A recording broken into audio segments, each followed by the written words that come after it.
Author J.A.K. Tommy wasn't like other kids. He didn't fear the monsters under the bed or the shadows that danced on the wall. His fear was far more peculiar, far more terrifying. It was the sheets, ordinary white sheets. But every night, as the clock ticked towards 3, they would stir.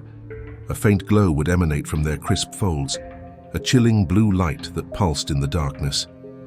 Then slowly they would rise, forming a translucent figure, its eyes glowing with an eerie intensity. It would hover above him, silent and watchful. Its spectral form would lean in, its icy breath misting the air. Tommy would hold his breath, his heart pounding like a drum. The figure would remain there, a silent sentinel of the night, until the clock struck 3:01. Then, as suddenly as it had appeared, it would dissipate, leaving only the still white sheets. Night after night, Tommy endured this nightly ritual. He tried to ignore it, to convince himself it was just a trick of the light, but the fear was too strong. He would lie awake, his eyes fixed on the ceiling, waiting for the dreaded hour. And when it came, he would brace himself, heart pounding for the ghostly visitation. One night, as Tommy lay in bed staring at the sheets, he had an idea. He remembered a red sock he had lost in the laundry. He could wash his sheets with it, hoping that the red dye would somehow ward off the ghostly figure.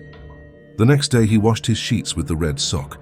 As they dried, he watched the sheets transform from white to a pale pink. That night, when the clock struck 3, he waited with bated breath. The sheets stirred, as they always did, but instead of the translucent figure, a comical sight appeared. The ghostly figure was now a pale pink, its eyes still glowing blue, but its overall appearance was more comical than terrifying. Tommy couldn't help but laugh. From that day on, the ghostly figure continued to appear every night, but instead of fear, it brought Tommy a smile. He had found a way to turn his fear into something funny, and he was finally able to sleep peacefully.